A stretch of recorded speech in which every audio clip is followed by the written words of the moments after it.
Muy buenos días, tardes o noches. Mi nombre es Daniel Díaz Acuña y les hablaré sobre el taller de atención y procesos neuropsicológicos con el profesor Óscar Armando Horacio Santander en la materia de procesos psicológicos 2. Lo primero a tomar en cuenta es qué es la atención. William James, para finales del siglo XIX, nos describe la atención como la toma de posición de la mente en forma clara y vívida de uno de lo que parecen varios simultáneamente posibles objetos o trenes de pensamiento, en donde la focalización es la concentración de la conciencia como su esencia principal. Implica la retirada de algunas cosas con el fin de hacer frente eficazmente a las demás, y es una condición que tiene un verdadero puesto en el estado mental de despiste, confusión y aturdimiento. ¿Eso qué quiere decir? Que la atención es la capacidad de enfocarnos en diferentes estímulos provenientes del ambiente o incluso de nuestro interior.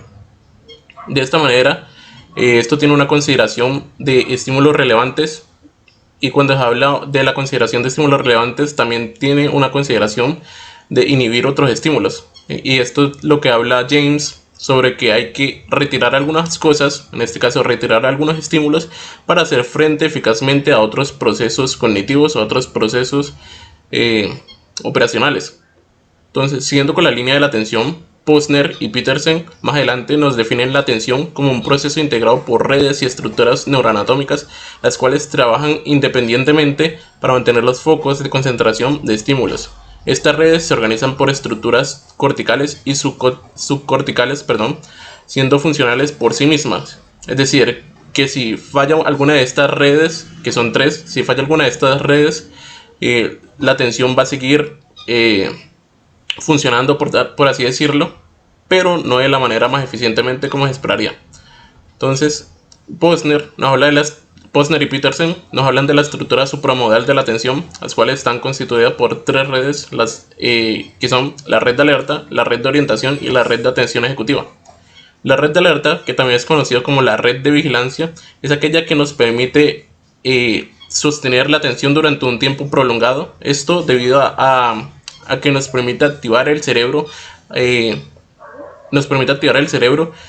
con una condición de que mantengamos el enfoque.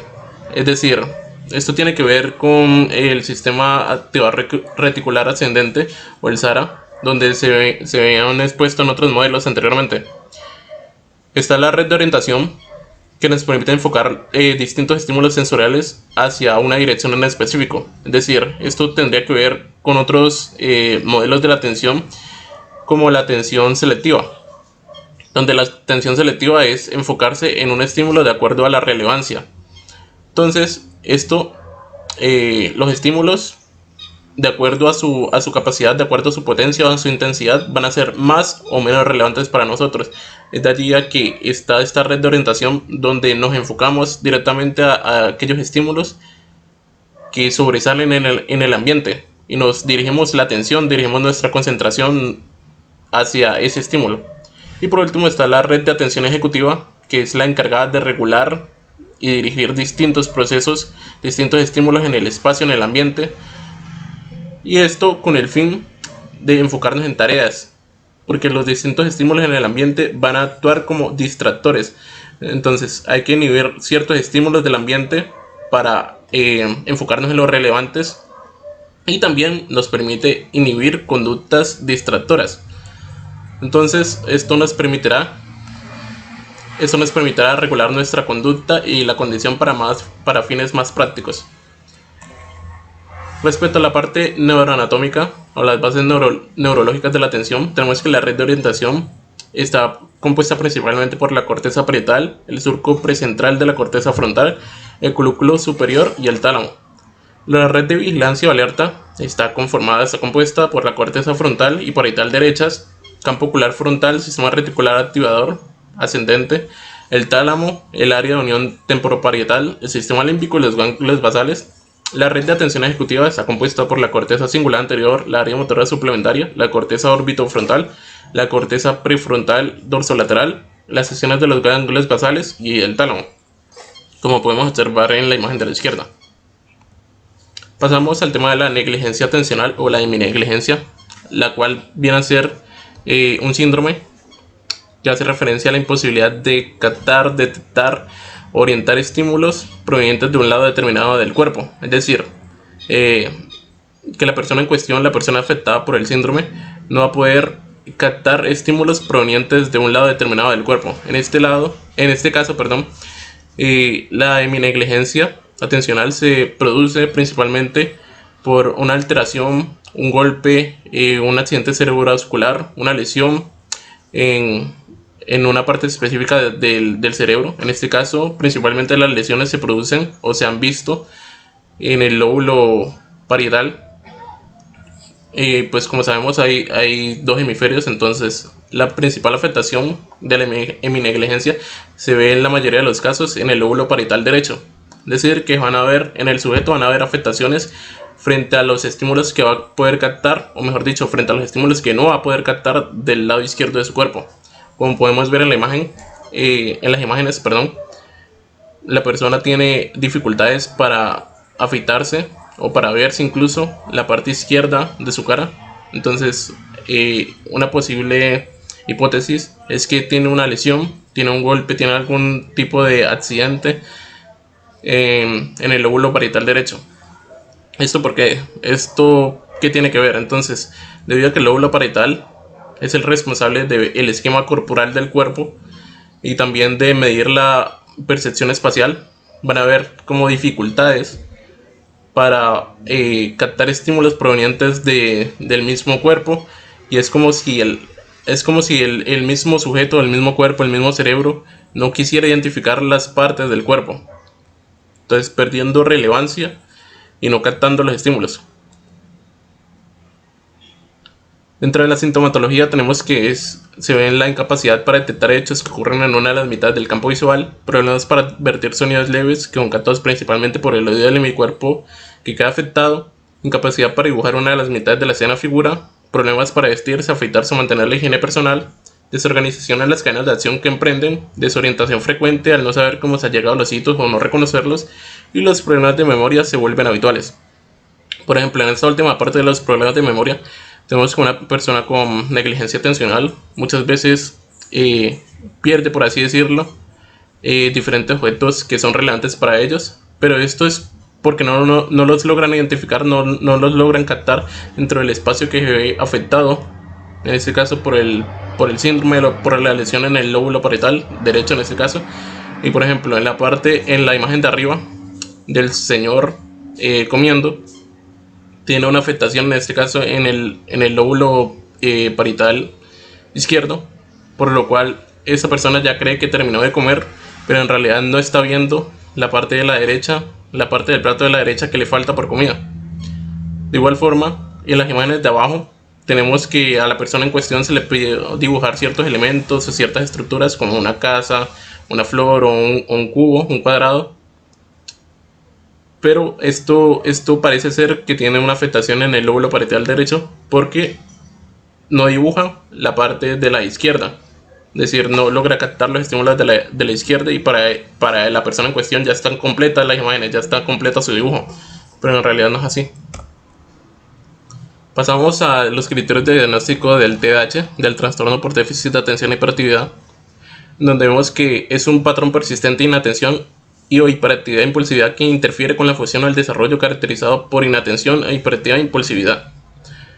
Esto, en la mayoría de los casos, refiere a un patrón persistente por más de 6 meses, ya sea en inatención, hiperactividad e impulsividad, en donde se ven como afectadas áreas de las actividades sociales, académicas, ocupacionales de la persona en cuestión, con un mal desarrollo de estas. Entonces tenemos dentro de los criterios de la inatención que a menudo no presta atención suficiente a los detalles o incurre en errores por descuido en las tareas escolares, en el trabajo o en otras actividades. A menudo tiene dificultades para mantener la atención en las tareas o en actividades lúdicas, parece no escuchar cuando se le habla directamente, no sigue instrucciones y no finaliza las tareas escolares, los trabajos, los encargos, las obligaciones. Tiene dificultades para organizar tareas y actividades. Evita o le disgusta o le rechaza dedicarse a tareas que requieren un esfuerzo mental sostenido. Esto ya empieza a verse en consideraciones de selectividad.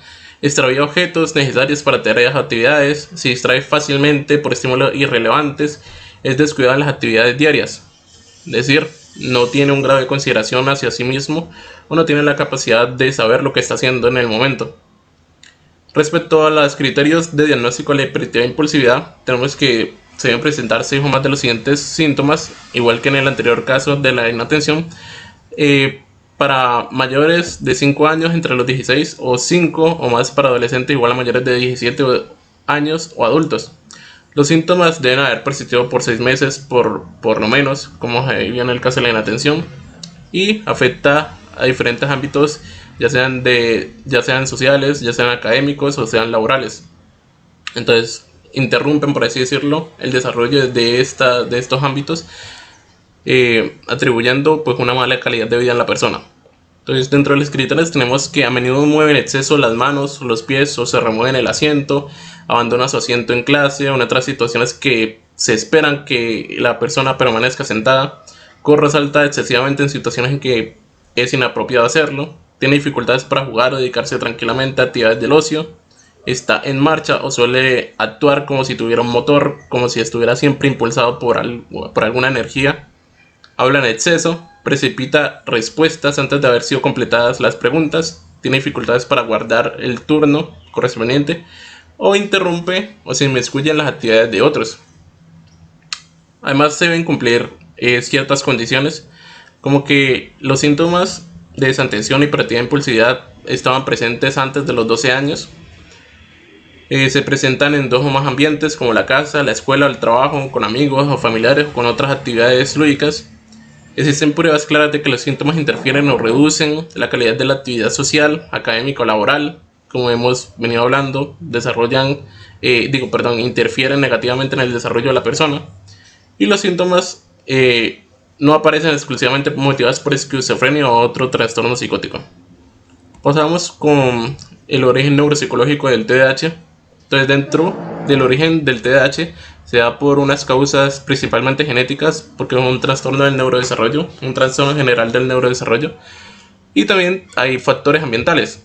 Entonces, dentro de las alteraciones genéticas que trae consigo, se ven malas alteraciones o se ven estructuras de forma mal desarrolladas, como la corteza prefrontal con sus conexiones con el estriado del cerebelo, lo que identifica una mala regulación de los sistemas dopaminérgicos y noradrenérgicos. Además, también se ha visto implicaciones en los sistemas de recompensa, como el estriado ventral y la amígdala. Y dentro de las características cognitivas del TDAH, ya tenemos que las funciones ejecutivas se vuelven muy importantes en este caso, porque se ven estos procesos cognitivos mal desarrollados y se ven afectados en sí. Entonces, no puede la persona en cuestión tiene un mal desarrollo, como hemos visto, para resolver ciertas situaciones donde se espera que tenga un determinado comportamiento. Entonces, hay una falta de control inhibitorio, hay una falta de control ejecutivo. La persona en cuestión no puede o presenta una imposibilidad para inhibir conductas y pensamientos, es decir, no puede autorregular su comportamiento, no puede completar tareas de forma exitosa en la mayoría de ocasiones, así como utilizar la información adquirida previamente para hacer uso de la memoria del trabajo y de la atención y resolver problemas a fin de cuentas. Pasamos entonces a la parte final del taller, donde se explica un modelo para el tratamiento del TDAH. En este caso yo escogí un artículo que se titula Mejora de la atención en niños y niñas con TDAH tras una intervención física deportiva dirigida, por Muñoz Suazo entre otros, en el 2019. Entonces, el presente estudio pues es un trabajo de investigación también de campo, entonces se hizo en un entorno escolar con una población de 24 niños entre la edad de 11 y 15 años, donde hay 2 grupos, uno de muestra y otro de control. Entonces, en el grupo de muestra hay 15 estudiantes y en el grupo de control, que es el de contrastación, hay 11.